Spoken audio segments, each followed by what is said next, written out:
What card was missing from our Enchanted rankings? Let's talk about it.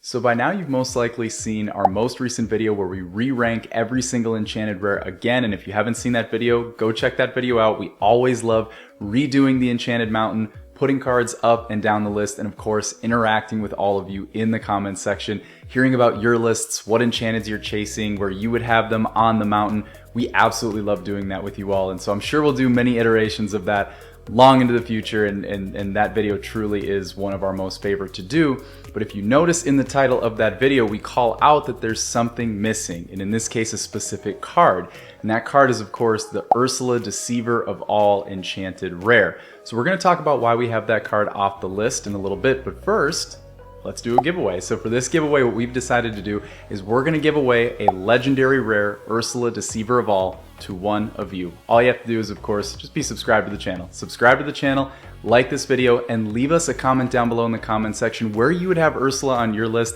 We'll end up kind of talking about where we have her on our list and where we have her on what specific tier of the mountain. But with that, let's get into the video. So the reason we decided to do sort of a one quick take video of Ursula on her own is just simply because I have so many ideas and thoughts rattling around my mind of where we could potentially have Ursula on the mountain, and I just really couldn't feel comfortable putting her in one specific place. So let's go over some of those categories and those topics together and kind of see where that leads us. So first and foremost, we talk a lot on the mountain about meta relevancy. Obviously you have cards like, for instance, like let's say Diablo. Diablo being so far up the mountain right now because he is in fact one of the most meta relevant cards in the game right now, and we do call that out in the video. However, there is not always a specific correlation between meta relevancy and if a card is actually going to be collectible long term. And for all I know, Diablo could be collectible long term, and I'm sure he will be, but there is always sort of that balance that you have to sort of iron out. When we look at Ursula, Deceiver of All, we have to also take that same logic into account. She is still meta relevant right now. Certainly was meta relevant in the Inklands version of Lorcana, in that specific meta, if you will, going into Ursula's return. And she still is meta relevant today. I mean, she's maybe not being used as a specific playset. Maybe she's going down from 4 to 2 in some decks like Emerald Steel, things like that, to make way for cards like Diablo and other cards. But she still is meta relevant, and that does have something to do with it. However, really what, in my opinion, this comes down to is how you perceive this second and probably most important topic, which is, of course, the Dreamborn Misprint. So for some of you, you might not know what this misprint is. Most of you probably do, but for some of you who don't know what this misprint is, essentially what they did with the first iteration in the first print run with Into the Inklands, they printed Ursula as a Storyborn character, and they did this throughout the entire print run, when in reality, she's actually supposed to be printed as a Dreamborn. And we know this because, in fact, we've heard literature coming out on this, and even if you go on TCG Player right now, you can actually see the corrected visual digital picture popped up of her as a Dreamborn. Now, that doesn't mean that there's Dreamborns floating around out on eBay and Mercari and secondary markets and things like that right now, but they do want to give you the understanding of what the errated card, the corrected artwork of the card, would look like. So when we look at Ursula as a misprint, first thought that comes to my mind is absolutely an Enchanted Rare misprint. I mean, that's got the makings of being an extremely collectible card long term. However, then I think of it from the standpoint of, well, is it collectible from that standpoint yet?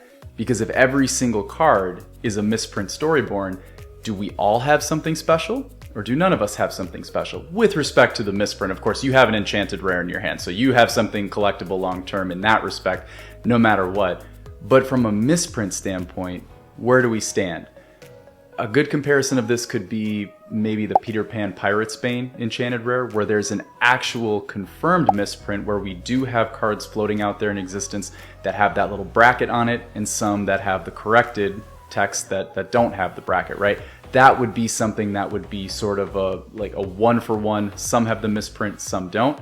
With Ursula, we don't really have that yet, so it's hard to kind of see how that's going to shake out in the market, and I do truly believe that there is just a little bit of hovering and sort of floating to the top of specific price points and specific markets, because people are kind of hoping that eventually they will reprint, they will correct, and there will be obviously more and more and more Dreamborn Ursulas that are out there in existence, and fewer and fewer and fewer Storyborns from a percentage standpoint, which in fact, yes, that would make the cards skyrocket in price. So when we think about it from that standpoint, then let's take it from the standpoint of, do we think they'll reprint? When do they think they'll reprint? How will they go about reprinting? And when I think about that, I've said this on the channel before, I truly believe that they will reprint. I've always been a big believer in what is the real question.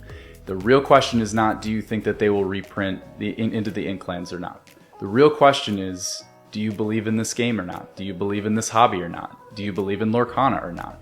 And if you do, if the answer is yes, then it's only a matter of time before they reprint one of the first core sets from one of the first sagas ever.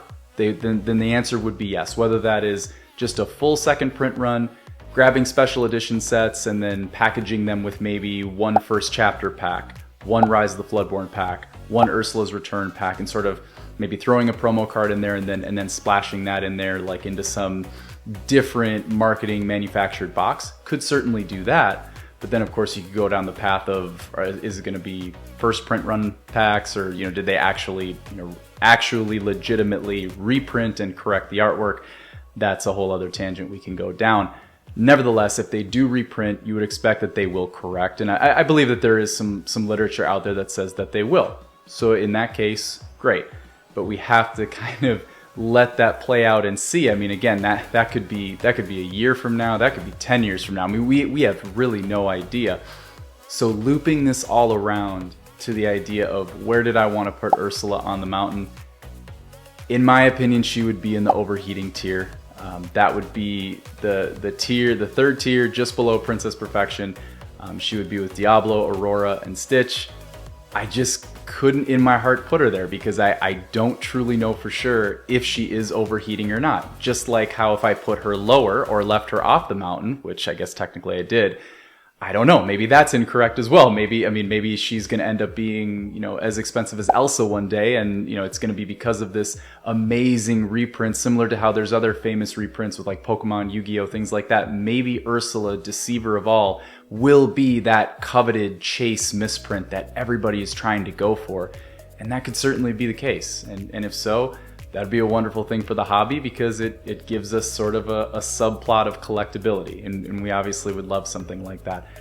But wanted to at least make this video to give you my thoughts on why we left Ursula off the mountain. Obviously, if you own Ursula, you own a card that is extremely collectible in the hobby, and you should be extremely proud that you have that card. And we'll see where she ends up next time on the next mount. All right, y'all, so that's going to do it for today's episode. Remember to like, comment, and subscribe to the channel so you have a chance to get in for that giveaway for the Ursula Deceiver of All Legendary Rare. Let us know in the comment section where you would have Ursula in your ranks. And until then, we're eternally grateful for you all, and we will see you on the other side.